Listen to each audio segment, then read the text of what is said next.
नमस्कार मित्रांनो. वैचारिक साहित्याचं लेखन कसं असते, वैचारिक लेखन करताना कोणती काळजी घेतली पाहिजे, या संदर्भामध्ये आज आपण विवेचन करणार आहोत. तर हे वैचारिक साहित्याचे स्वरूप सर्वसाधारणपणे काही महत्त्वाचे मुद्दे मी आपल्या समोर ठेवणार आहे. वैचारिक साहित्य हे वस्तुनिष्ठ असते. मला जे वाटेल ते नसते. मला असं वाटते, मला असं, याला काही वैचारिक साहित्यामध्ये फारसं महत्त्व नसते. त्या वाटण्याला काहीतरी आधार असावा लागतो, पुरावा असावा लागतो.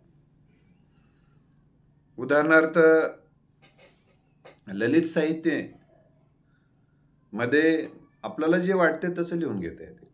कोलं काय म्हणलं, वाघ काय म्हणला, कल्पना करून लिहिता येते. वाघ बोलते का, कोलं बोलते का. इथं ललित साहित्यामध्ये तसं बंधन नसते. किंवा ललित साहित्यामध्ये हे महाकाव्य येतात, काव्य येते, नाटक येते, कादंबरी येते, ललित निबंध येते. परंतु तिथं काय असते, कल्पनेला खूप वाव असतो, भावनेला वाव असतो. कवितेत तर भावनेला खूप वाव असतो, कल्पना, भावना. तर तिथे एखाद्या वेळेस एखादा नायक आणि नायिका त्यांच्या बेडरूम मध्ये काय बोलतात हे काही लेखकाला, त्या काही बेडरूम मध्ये तो झोपत नाही ना, बाजूला जाऊन लेखक हे कल्पना करतो काय बोलले असतील, काय बोलले असतील. तर ते कल्पना करून तो लिहित असतो. तर वैचारिक साहित्यामध्ये अशा कल्पनेला वाव नसते. वैचारिक साहित्यामध्ये तर्क असू शकतो, पण ते तर्क सुद्धा बुद्धिनिष्ठ असतो. तर आम्ही सांगत होतो की अगोदर वैचारिक साहित्यामध्ये वस्तुनिष्ठता म्हणजे जसं आहे तशी मांडणी तो करत असतो लेखक. आता जशी आहे तशी मांडणी करणं हे बऱ्याचदा गैरसोयीचं पण ठरू शकतो. आपला जो पक्ष आहे, आपला जो गट आहे, आपली जी चळवळ आहे, या चळवळीला सुद्धा कधी कधी गैरसोयीचं ठरू शकते.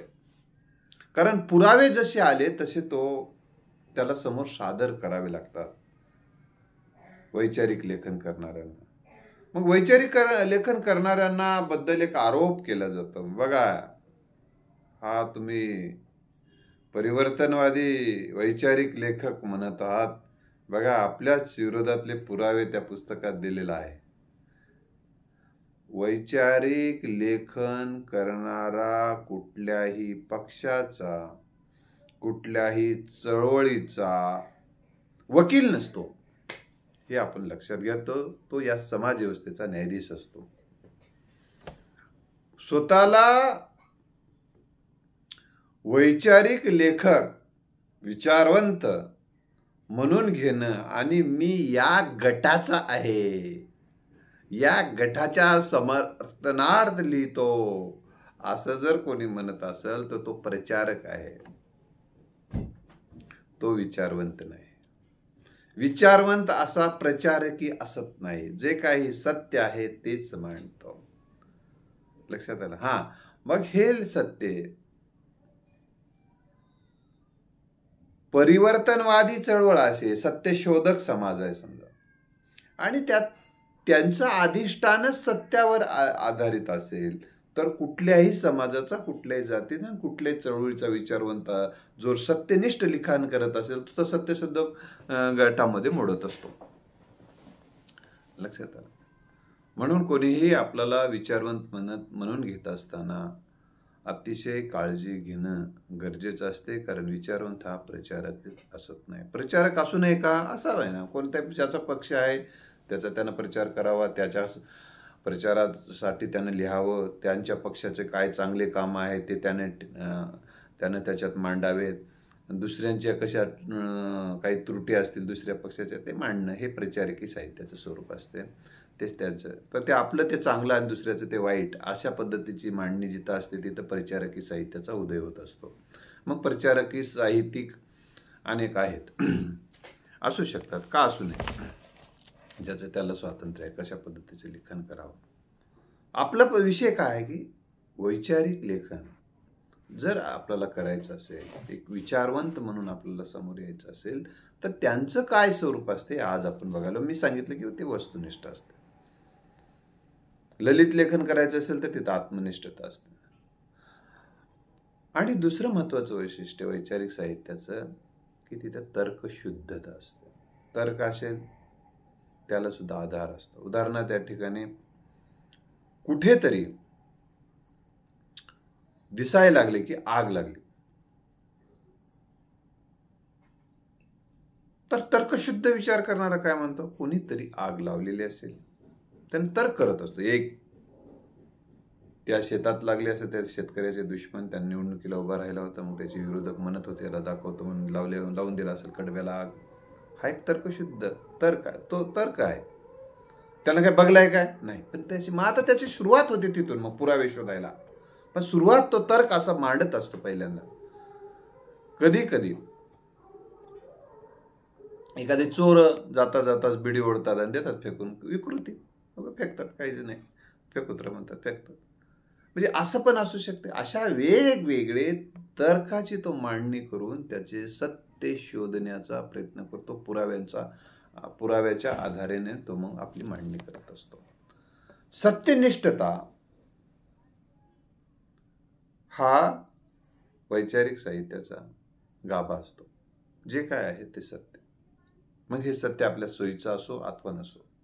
कधी कधी आपणच मांडलेले मुद्दे, आपणच पूर्वी काही आधार होते आपल्याला मिळालेले होते, त्या आधारावर आपण एखादी मांडणी केलेली होती या अगोदरच्या पुस्तकामध्ये, पण पुढच्या वेळी ते आधारच चुकीचे होते, ते काल्पनिक, ते चुकीच्या पद्धतीनं कटकारस्थान करून लिहून ठेवलेलं होतं. सत्य परिस्थिती तशी नव्हती. सत्य तर हे आहे, त्यासाठीचे वेगवेगळे पुरावे जर सापडले आणि तसे आधार सापडले तर वैचारिक लेखक तो आपलं म्हणणं पहिलंच मागे घेऊन आणि हे योग्य आहे अशा पद्धतीची मांडणी करतो. आता उदाहरणार्थ वैचारिक लेखन करताना असं म्हटलं की या एखादाचा शोध घेत असतो तो वैचारिक लेखक. त्यांनी शोध घेतला की बाबा ह्या चळवळीमध्ये यांनी प्रारंभ केलेला आहे या चळवळीचा. मग ते पुस्तक त्याला जे वाचन भेटलंय त्याच्या आधारावर त्याने ते लिहिलेलं आहे, किंवा काही या ठिकाणी लिहिलेलं होतं की यांनी सुरुवात केली वगैरे. पण ज्यांनी पहिल्यांदा सुरुवात केली होती त्याचे काही पुरावे, त्याचं काही चरित्र, त्याचे काही आत्मचरित्र जर सापडले आणि मग त्या वैचारिक लेखकाच्या समोर आले तर तो आपलं मत पूर्वी होतं ते या आधारानं मांडलं होतं, पण हे चुकीचं होतं. मी तेव्हा त्या आधारानं मांडलेलं होतं, हे प्रामाणिकपणे मी मान्य करतो. आणि सत्य सिच्युएशन, सत्य परिस्थिती अशी आहे की खरा जो प्रारंभ आहे यांनी केलाय, म्हणून त्याचे सगळे पुरावे तो देऊ शकतो. म्हणून तो सोयीनुसार लिहित नाही, व सोयीनुसार आणि सोयीचं लिहिणं हे विचारवंतांचं, खऱ्या विचारवंताचं काम नाही. सत्य ते लिहिणं, वस्तुनिष्ठ ते लिहिणं, त्याला त्याच्याकडे वैज्ञानिक दृष्टिकोन असतो. वैज्ञानिक दृष्टिकोन असल्याशिवाय, सत्याची चाळ असल्याशिवाय, वस्तुनिष्ठता त्याच्या जवळ असल्याशिवाय, तर्कशुद्धता, बुद्धिवाद असल्याशिवाय, विवेकशीलता असल्याशिवाय या वैचारिक लेखन करता येत नाही. हे आपण लक्षात ठेवलं पाहिजे. आणि अजून महत्वाचं वैशिष्ट्य तो चिकित्सक असतो. याचे पुरावे त्याचे पुरावे एवढं गोळा करून मांडणं हे त्याचं काम नाही. फक्त पुरावे सादर करून या पुराव्याच्या आधारे हे असं आहे एवढं सांगून उपयोग नसते. तर त्या सगळ्या पुराव्याची तो चिकित्सा पण खरा विचारवंत करत असतो. जर त्या पुराव्याची चिकित्सा नाही केली तर बऱ्याचदा विचारवंताला आपले मतं परत परत मागे घ्यावे लागतात. म्हणून विचारवंतांनी वैचारिक लेखन करताना आपण जे पुरावे देतो त्याची सत्यनिष्ठता ही तपासून पाहणं अतिशय गरजेचं असतं.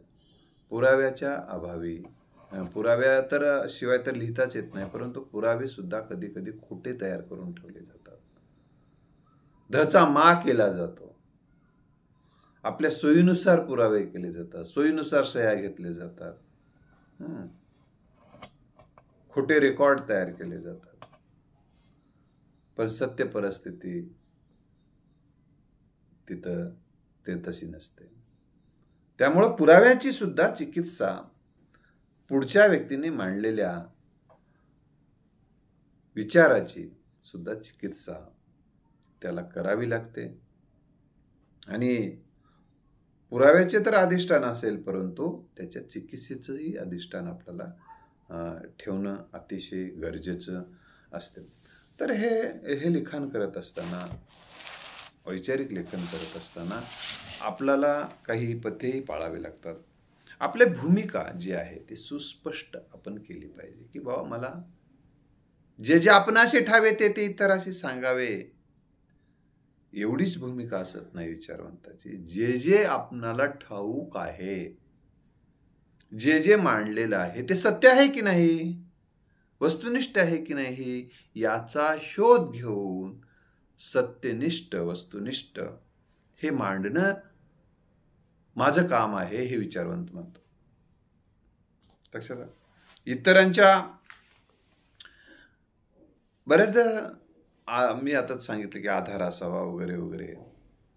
आणि लिखाण करत असताना तो पुरावे जेव्हा गोळा करतो विचारवंत, ते कोणाचे पुरावे आहेत, याच्या अगोदर कोणत्या ग्रंथात ते आलेले आहेत, त्या ग्रंथांच्या आधारानं त्या व्यक्तीचा नामोल्लेख तो करत असतो.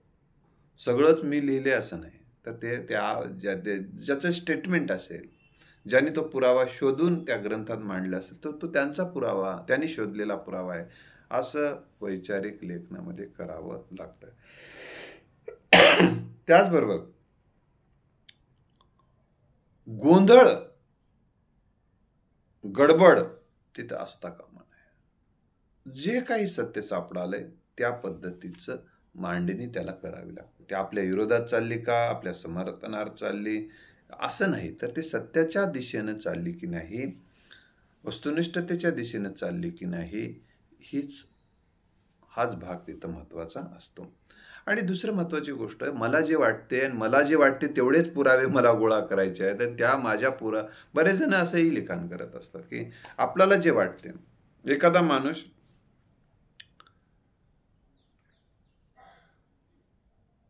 योग्य कसा आहे असं आपल्याला सांगायचंय समजा, तर त्याचं योगदान कसं आहे एवढेच पुरावे तो लिहित असतो. त्याच्या विधायक गोष्टीची तो नोंद घेत असतो आणि तशाच स्वरूपाचं लेखन तो करत राहतो. त्या व्यक्तीच्या विरोधी जाणारा पुरावाच तो त्या पुस्तकात नोंदवतच नाही. त्यांनी त्याच्या विरोधात केलेल्या टीकेला जे काही आधार आहेत, सत्य आहेत, पण आधार आहे आणि सत्य आहे असेच पुरावेच तो स्थानच देत नाही त्याच्यामध्ये. अशा पद्धतीचं लिखाण काही जण करतात, पण ते वैचारिक मध्ये येत नाही. तर दुसरी महत्वाची गोष्ट म्हणजे विचारवंत जेव्हा विचाराची मांडणी करत असतो, तो त्याला सत्य जे सापडले त्याच्या आधारे करतो. त्याचबरोबर इतरांनी मांडून ठेवले, पण त्याला काही कच्चे दुवे सापडतात. ती मांडणी तकलादू आहे असं वाटते, फारशी अशी भक्कम पुराव्याच्या आधारे नाही, किंवा सध्याच्या युगामध्ये ती मांडणी आता कालबाह्य झालेली आहे असं जर त्याला वाटलं, तर तो काय करत असतो, वर्तमान काळातील वस्तुस्थिती लक्षात घेऊन त्या वर्तमान सद्यस्थितीमध्ये त्या विचाराची काय प्रासंगिकता आहे असा जेव्हा शोध घेतो, तेव्हा काही विचार हे कालबाह्य झालेले असतात आणि काही रूढी प्रथा परंपरा सुद्धा हे कालबाह्य झाले असतात काळानुसार. मग त्या रूढी प्रथा परंपराची सुद्धा चिकित्सा करत असतो विचारवंत फक्त विचाराची चिकित्सा करत नाही, रूढी, प्रथा, परंपरा, व्यक्ती, चळवळी, पक्ष सगळ्याची चिकित्सा करत असतो, तपासणी करत असतो, न्यायाधीशाच्या भूमिकेतून करत असतो. मग त्यावेळेस याचा अर्थ तो काय करतो, पण त्या काळात ते बरोबर होतं असं तो मान्य करतो. त्यावेळी त्या व्यक्तीची ती भूमिका योग्य होती, त्या व्यक्तीने त्यावेळेस सांगितलेलं ते योग्य होतं. कोरोना काळामध्ये कोणीच कोणाच्या जवळ जाऊ नये अशा पद्धतीची मांडणी अनेक ठिकाणी झालेली आहे. ती घातक आहे. पण आता कोरोना संपलेला असताना कोणीच कोणाच्या जवळ येऊ नये हा जो विचार कोणी मांडत असेल तर तो चुकीचा ठरतो. कारण त्या काळामध्ये तो काळ लक्षात, विचारवंत हा काळ सुद्धा लक्षात घेतो, काळ परिस्थिती तेव्हा लक्षात घेत असतो. विचारवंत मांडणी करत असताना काळ आणि परिस्थिती, कोणता विचार, जो विचाराची जी मांडणी झालेली आहे, जो निर्णय घेतलेले आहेत, त्या निर्णयाची सुद्धा चिकित्सा विचारवंत करत असतो. मग त्या काळानुसार, त्या परिस्थितीनुसार तो योग्य होता. पण आज त्याचे समर्थक जे आहे, आजही जसंच्या तसं ते लागू व्हावं असं जर कोणी म्हणत असेल ते चुकीचं ठरणार आहे. अशा पद्धतीची तो मांडणी करतो. आज काळ बदललेला आहे, वस्तुस्थिती बदललेली आहे. विचारवंत हा भावनिक दृष्ट्या त्याला भावनेच्या आधारानं तो लिहित नाही. ज्याला त्याची भावना आहे, समजा अखंड भारताची संकल्पना ही भावना आहे. म्हणजे पाकिस्तान, बांगलादेश, अफगाणिस्तान हे सगळे कसं आपल्याला काही जणांना काय वाटतं की भारतात आणायचे आहेत, भारतात, अखंड भारतात आणायचे आहेत. बरेच दुसरे राष्ट्र आहेत, सगळे आपल्याला असं आणायचे मध्ये, आणि मग अखंड भारताचं स्वप्न आमचं आहे. ही मांडणी काय भावनिक आहे. विचारवंत या भावनेची चिकित्सा करत असतो. वस्तुस्थितीमध्ये काय होणार आहे, मग ती मांडणी कोण करतं. अखंड भारताची मांडणी करण्याचं काम सगळे भारतीय एकत्र आले पाहिजे. सगळे पूर्वी होते ते सगळे एकत्र आणले पाहिजे. आणि अशा पद्धतीची मांडणी भावनिक दृष्टिकोनातून हिंदू आणि हिंदुत्ववादी आपण जे म्हणतात असं सर्वसाधारणपणे त्यांना असं वाटतं, विशेषतः RSSला वाटतं की अखंड भारत असला पाहिजे. ही भावना आणि ऐकायला खूप छान वाटतं. वस्तुस्थितीचा चिकित्सा केल्यानंतर आता असं लक्षात आलं, समजा आपण थोडक्यात बघूया. आता जे भारत आहे सध्याचा, आणि मग पाकिस्तान आहे, ते पण उद्या भारतात आला, उद्या बांगलादेश पण आपण भारतात आला, असं पण दुरुजुरू आता झालं. अखंड भारताचं स्वप्न पूर्ण व्हायच्या दिशेनं आता वाटचाल सुरू झालेली आहे. बांगलादेश पण आला,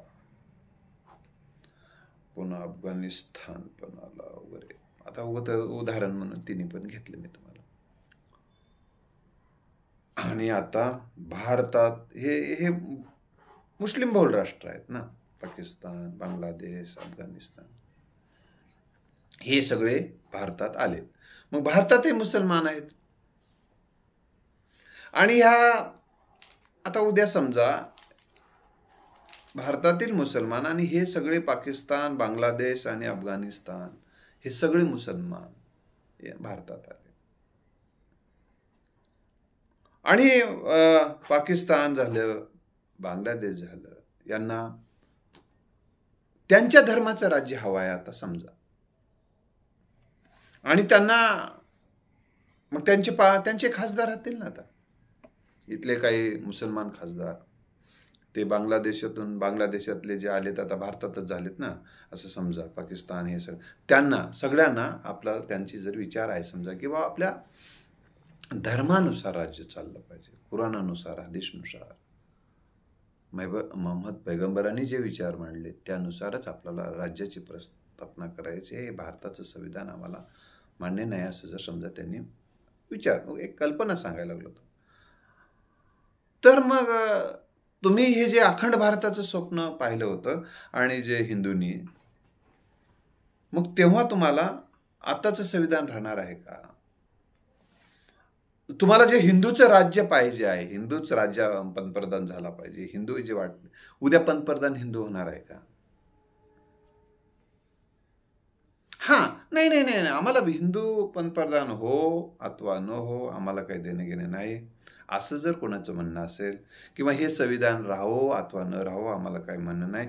आम्हाला एवढंच म्हणायचं आहे की बाबा ते पाकिस्तान पहिलं भारताचाच भाग होता, बांगलादेश पण भारताचाच भाग होता, अफगाणिस्तान पण पहिलं भारतातच होतं. महाभारतापासून काळात उल्लेख आहेत. मग तेवढंच फक्त आम्हाला राज्य हिंदूचं असू दे, मुसलमानाचं असू दे, पण आम्हाला फक्त अखंड भारत करायचा आहे. तर असं जर म्हणत असतील तर एखाद्या वेळेस तशी जर भूमिका असेल तर मग ठीक आहे, मग तर ईश्वरही एकत्र आलं तर चालते. ईश्वरातले सगळेच देश एकत्रच आणायचं आता, मग पूर्ण एकच, या पूर्ण देशाला एकच राजा करून टाकायला पाहिजे. अशा पद्धतीची विचारवंत मांडणी करू शकतो, त्या वस्तुनिष्ठ पद्धतीनं मांडणी करू शकतो. असो तर माणसाची भावना कधी कधी उदात असते, पण परिस्थितीचा जर विचार केला, वस्तुनिष्ठतेचा जर विचार केला, तर ती आपली सत्ता असावी असं जर वाटत असेल तर तुम्हाला हिंदूचंच राज्य राहावं असं या देशात वाटत असेल तर अखंड भारताचं स्वप्न बाळगणं हे घातक ठरू शकतं. हा निष्कर्ष विचारून मांडू शकतो. आणि त्यासाठी तो काय करतो? मग त्यासाठी एकूण लोकसंख्या काढतो. मग या देशात हिंदूची लोकसंख्या किती आहे, या देशात बौद्ध किती आहेत, ख्रिश्चन किती आहेत, पारशी किती आहेत, वेगवेगळे सगळे धर्माची संख्या काढतो. आणि मग बांगलादेशातून आलेले मग मुस्लिम, पाकिस्तानमधून आलेले मुस्लिम, अफगाणिस्तानमधून आलेले मुस्लिम, ते पण याच्यामध्ये याची संख्या करतो. मग हिंदूंची संख्या आणि इतर धर्मियांची संख्या किती होते? मग समजा हिंदूंची संख्या 30% व्हायली एकूण तुलनेत, आता ह्या सगळ्याच्या तुलनेत, आणि इतर धर्मियांची तुलना आता 70% होत आहे लोकसंख्येत. तर तो असं गणिताचा आधार घेतो विचारवर, आणि मग तो म्हणतो की या 70% लोकांना मान्य होणार आहे का हिंदूचं राज्य, असा प्रश्न उपस्थित करतो. विचारवंत हा प्रश्न आणि सवाल उपस्थित करत असतो. ते सवाल आणि प्रश्न या व्यवस्थेला अटॅक आणणारे सुद्धा असतात. जी मांडणी केली त्यांनाच अटॅक आणणारे असू शकतात. अखंड भारताचे स्वप्न समजा त्यांनी मांडले, त्यालाच वाटतं हे असं आहे का, असं वाटू शकते. मग आता यांनी जर म्हणलं नाही नाही बाबा 70% आपण असू नये, जाऊ द्या ना, हिंदूचंच राज्य राहू द्या, करून टाकू, त्यांनाच मतदान करून हिंदूचाच पंतप्रधान करून टाकू, या 70% लोकांतल्यातली समजा काही लोकांनी जरी ठरवलं तरी मग मात्र होऊ शकतं. असं तर मला एवढंच सांगायचं आहे की आपण इतरांच्या भूमिकेचं, इतरांच्या विचारवंताने इतरांच्या भावनेला विकृत न करता त्यांची भावना शुद्ध असते. अखंड भारताच्या स्वप्नाची भावना अतिशय शुद्ध आहे, त्याच्यामध्ये त्याला काही नाही, बाबा राहू द्या, सगळेजण एकत्र या. तसं तर विश्वात्मकाची कल्पना मांडलेली आपली, ईश्वर हे एकच कुटुंब असावं अशा पद्धतीचे पण विचार मांडले. हे सगळे विश्वाचं एकच कुटुंब असावं, चांगली उदात्त कल्पना आहे. त्याच्यामुळे काय ना, मग हे राष्ट्र वगैरे सगळं संपुष्टात येणार आहे. सगळ्याच देशातल्या घटना आता बदलून टाकावं लागतील, मग एकच विश्वाची एक घटना तयार करावी लागेल, सगळं बाजूला ठेवून द्यावं लागेल आता सगळं. मग सगळे ईश्वर एक लक्षात घेऊन मग तशी एक घटना तयार करावं लागेल, आणि हे सगळ्या घटना कालबाह्य ठरतील. मग या कालबाह्य संपूर्ण तत्व कालबाह्य ठरणार नाहीत, पण त्या भारतीय, आता उदाहरणार्थ संविधानामध्ये असं लिहिलेलं आहे, भारतीय निवडणुकीमध्ये भारत सरकार ज्या निवडणुका जाहीर करते त्याच्यामध्ये हे वय आहे. मग दुसऱ्या राज्यात काय, देशात काय, तिसऱ्या देशात, मग त्याचा तुम्हाला सगळ्यांचा विचार विनिमय करून मग वय किती ठरवावं हे ठरवावं लागेल. म्हणजे अशा पद्धतीच्या दुरुस्त्या होतील आणि त्या सगळ्याची ईश्वाची घटना होईल एक. मित्र, इतरांच्या भूमिकेचं त्याला तुम्हाला विरोधक नाही, म्हणजे द्वेष असता कामा नये. खरा विचारवंत कोणाचा द्वेष करत नाही. फक्त तो जसा डॉक्टर रोग्याचा द्वेष करत नाही, त्या रोग्यावर प्रेम करतो, फक्त त्या शरीरामध्ये जो काही रोग आहे तेवढाच भाग काढून टाकत असतो, तेवढाच भाग काढून टाकत असतो, तेवढाच भाग काढून टाकत असतो आणि तो त्याच्या प्रेमापोटी काढतो. बाबा हा जिवंत राहायला पाहिजे, ही उद्देश असतो त्यांचा. लक्षात आलं? त्यामुळे विचारवंत हा कधी द्वेष करत नाही कोणाचा. तो फक्त त्या भूमिकेतले कच्चे दिवे मांडतो, त्या भूमिकेतले जे काल्पनिकता आहे, वस्तुनिष्ठ ते टिकत नाही म्हणून सांगतो. जे काय आहे वस्तुस्थिती सांगत असतो विचारवंत. आणि तो नीट समजून घेतो दुसऱ्याची भूमिका सुद्धा. माझीच लाल म्हणत नाही, तर त्या दुसऱ्याची पण काही लाल असू शकते याचं भान विचारवंताला असते. आणि त्याच्या काही जे काही लाल आहे ते पण त्याच्यात तो लिहित असतो. इतरांचे मत, इतरांचे पुरावे गाळून टाकणे, इतरांच्या मताला स्थानच न देणे, ही हुकुमशाही प्रवृत्ती नसते विचारवंतांची. मला जे वाटते ते मी सांगतो, बस तुला काय देणं घेणं, चल वट पट, असला मूर्खपणा विचारवंत कधी करत नाही. तर तो तसा केला तर त्याची मांडणी ही चुकीची होती. आणि ही चुकीची मांडणी झाली की त्याचाही बाप कोणीतरी भेटून त्याच्याही विरोधामध्ये ते कसं चुकीचं आहे तो सांगत असतो. तर विचारवंताला अतिशय मुद्देसूद पद्धतीनं मांडणी करावी लागते. जशी बांधकाम करणारा व्यक्ती जशी बांधकाम करत असताना पायऱ्यांची जशी पायऱ्याची मांडणी करतो, पायऱ्या मांडून तो इमारतीवर जाण्याची व्यवस्था करतो, तसं अशाच पद्धतीची मांडणी मुद्देसूद पद्धतीने पुराव्याचं संकलन, मग विचाराचं संकलन करून, तर्काची मांडणी करून अगोदर व्यवस्थित कच्च्या पद्धतीने, आणि मग त्याचा एक मुद्दा पुराव्यानिशी तो मांडतो. पहिल्यांदा आपलं मांडणी करत असताना आपल्या मांडणीमध्ये पूर्वीची जी मांडणी होती ते बाजूला सारतो, पण त्याचं खंडन करतो आणि खंडन करून टाकतो. जितका भाग आहे इतकाच तो योग्य आहे असं तो म्हणतो. इतकंच योग्य आहे आणि हे इतका 90% भाग हा कालबाह्य झालाय, हे 10% भाग तेवढा राहिलेला आहे. अशा पद्धतीचं तो म्हणजे 90% भागाचं खंडन करून 10%ला स्थान देत असतो तो. आणि मग आपली मांडणी तो म्हणजे मंडन, म्हणजे आपली मांडणी तो करत असतो. आणि खंडन आणि मंडन हा वैचारिक लेखनाची पद्धत असते. तर ह्या म्हणून तो मी सांगत होतो की तो मुद्देसूद पद्धतीने मांडणी करतो. आणि मुद्देसूद मांडणी करून मोकळं काय होतो का? मोकळं नाही, तो निष्कर्षापर्यंत येतो. निष्कर्षापर्यंत येणं हा अतिशय महत्वाचा मुद्दा होता. त्याच्या मुद्द्याचा जो प्रवास आहे तो निष्कर्षापर्यंत, सत्यापर्यंत, वस्तुस्थितीपर्यंत नेऊन पोहोचण्यासाठी तो मग कधी असं नाही की ओढून ताणून तिथपर्यंत त्याच्या निष्कर्षापर्यंत येत असताना मग तो निष्कर्ष कधी त्यानं जे गृहीत धरलेलं होतं, हायपोथेसिस गृहीत धरलेलं होतं, ते त्याच्या विरोधात पण जाऊ शकते. त्याला जे वाटलं होतं, विचारवंत हा माणूस आहे, त्याला वाटते, त्यालाही भावना असते, त्यालाही वाटते, त्याची काही कल्पना असते, पण हे सगळं त्याचं जे वाटणं आहे त्या वाटण्याला सत्याचा वाटा असावा लागतो. मग तो सत्याच्या आधारे त्याचं वाटणं तो मांडत असतो. सत्यच, आणि ते जे निष्कर्ष येईल तो आनंदाने स्वीकारतो. तो असं कधी म्हणत नाही.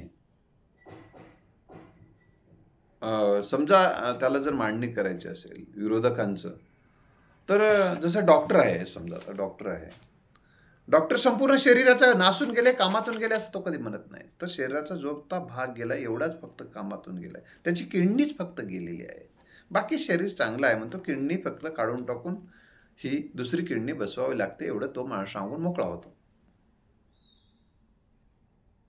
लक्षात आलं नाही. आणि द्वेषातून मांडणे कसे आहे, तिथे गेलं गेलं गेलं गेलं वाया गेलं, नाचलं गेलं, त्याला आता न्या समशानातच नेऊन टाका, फेकून द्या, मारून टाका, जाऊ द्या, पिढा घाला लवकर. अरे ही मांडणी द्वेषबुद्धीची असते. डॉक्टर असा द्वेषबुद्धीतून मांडत नाही, जसं मांडणं त्या पेशंटची मांडणी करत नाही, सांगत नाही तसं. तो अतिशय प्रेमानं, अतिशय वस्तुनिष्ठ पद्धतीनं, अतिशय तोही त्यातलाही पुरावे असतात, त्यालाही सोनोग्राफी आहे वगैरे ज्याच्या तपासण्या आहेत, त्या तपासण्याच्या आधारानं तो बोलत असतो.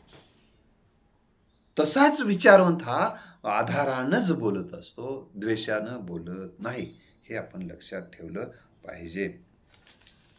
आणि वैचारिक मांडणी करत असताना आपल्याला एक लक्षात ठेवलं पाहिजे, आपण जी मांडणी करत आहोत, विचारवंतांनी हे लक्षात घेतलं पाहिजे की आपण जी मांडणी करणार आहोत, आपल्या ह्या मांडणीला कोणते आक्षेप घेतले जाऊ शकतात,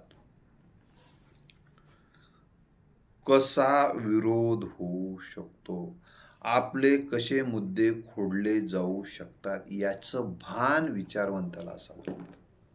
मग तो अगोदर हे आक्षेप घेऊ शकले जातील अशी पण मांडणी करून टाकतो.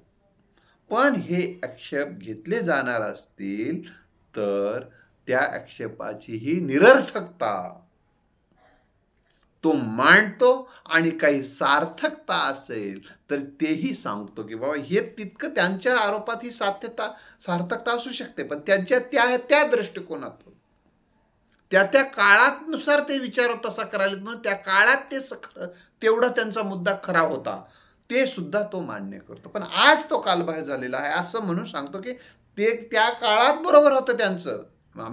तो म्हणतो की बाबा त्यांचं जे म्हणणं आहे ना, असं हे काही चुकीचं होतं का, हा बरोबर होतं ना, त्या काळात बरोबर होतं म्हणतो हा विचारवंत. आज वर्तमान काळात ते कालबाह्य झालेलं आहे, आणि त्यातला इतका भाग कालबाह्य झाला, इतका राहिला तर चालतो असं तो सांगतो. म्हणून हे विरोधक काय आक्षेप असतील काय नाही हे पण लक्षात.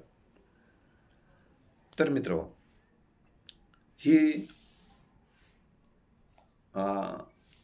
विचारवंताची जी मांडणी आहे, तर त्या मांडणीचा काय उपयोग असतो, तर त्या मांडणीच्यामुळे समाजासमोर सत्यता लक्षात येते, वस्तुस्थिती तर लक्षात येते, आणि विचारवंतांच्या ह्या मांडणीमुळे समाजाचा वैचारिक स्तर, बौद्धिक स्तर उंचावायला मदत होते, नव्या दिशा मिळतात जगण्याच्या, आणि जीवनाला नव्या दिशेनं जाणं, प्रवास होण्यास सुखकर होते.